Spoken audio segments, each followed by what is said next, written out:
not so fake news. Yes, give it up. We have a gang of articles to go through tonight. Did I say gang? I didn't mean that. Anyway, our first article tonight is the...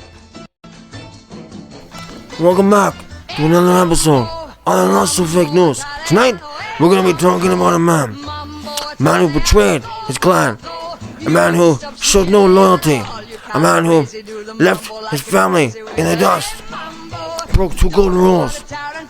Don't trust the internet, and don't trust your wife. We're going to be talking about a man who was picked up by Interpol for making a cooking show. Not even real Italian dishes, man. Like what? American. This man fucked up big time tonight. We're gonna start you off. Hopefully, this man gets what he deserves.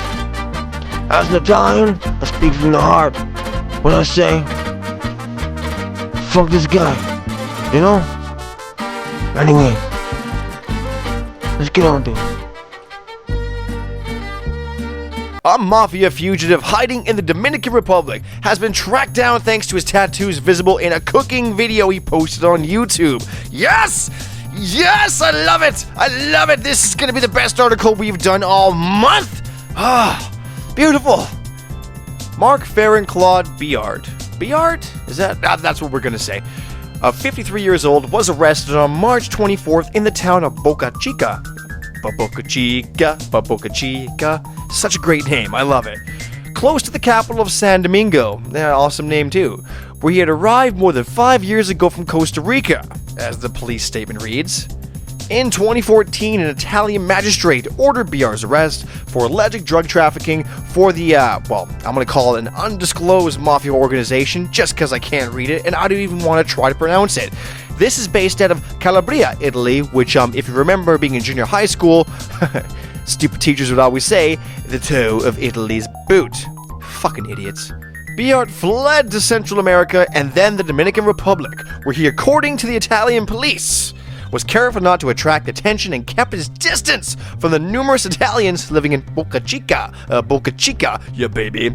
Man, god damn it, I want to live in Boca Chica. As far as the locals were concerned, he was a foreigner to the Italian community, as the police statement reads out.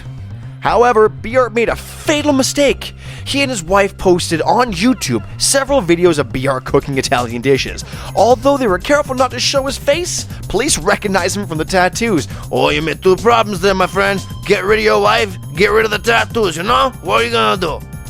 The unpronounceable mafia gang is considered by prosecutors to be the most powerful mafia group in the country, you know, the Boot, and has long eclipsed the more famous Cosa Nostra based in Sicily, also located in the Boot.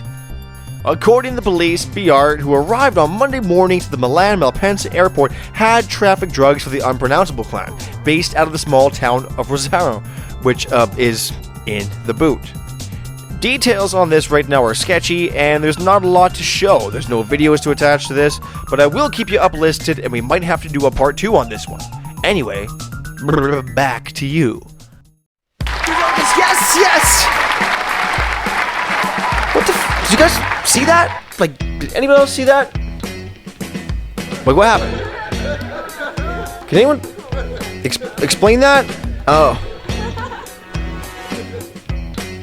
Alright, that's what our producer says to just keep going. So tonight, we're going to talk about a grandma that got run over with her grandson. Yes, this happened. And once again, Florida, baby. Yes, Florida brings all the good shit. Like I said, we should make a show based on Florida alone. But Florida man, he's already nabbed that role. He already owns that. We can't do much more than that. But anyway, this one's juicy. This one's greasy. It's Florida. There should be like a lube named after that, like Juicy, Greasy, Florida Rub, you know what I'm saying, man? Anyway, let's get on this article, and I'm gonna talk to my producer and figure out what the fuck just happened there. And, anyway. Chaos unfolded at Pompano Beach last week after a driver was accused of slamming a car into a woman and child. And for those of you who don't know, Pompano Beach is once again in Florida. Yes, more great Florida news coming at you. My God. Let's continue. The driver took down a portion of a gate before driving into a playground and hitting a grandmother and her 3-year-old son. Yeah, fuck. Bad. Shawanda McLeod, the grandmother in question, said she's seen people, kids in fact, running and screaming for their lives.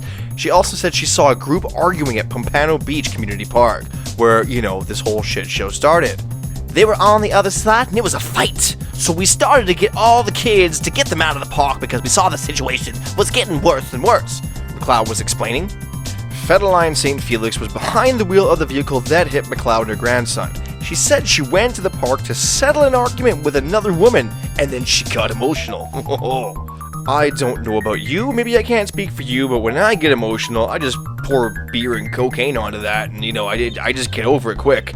But I guess Fedeline has other ways to handle things. Anyway, she goes on to say, I was attempting to run her over, but then I seen someone put her out of the way. Instead, McLeod said St. Felix came barreling toward her and her grandson, knocking down the gate in the process and driving into the park where children were playing. McLeod goes on to say, I was just running to grab my baby. Had I not picked him up, she would have ran completely over him and we both would have been under the car. As I'm picking him up, she's just hitting us both and we went flying over the car and finally we hit the ground. St. Felix said that she simply lost control of the car. She goes on to say, I was trying to find the brakes. I couldn't find the brakes. I didn't mean to hit them. It was an accident and I hope they are okay.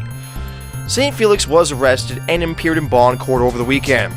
McLeod is thankful that she and her son are okay. Well, physically okay, but probably not mentally okay. I was upset. I was very upset, McLeod said. At the end of the day, we have to move on and we have to forgive. Yeah, there's no forgiving for what that bitch did. A judge ruled that St. Felix is not allowed to have any contact with the victims. Of course not.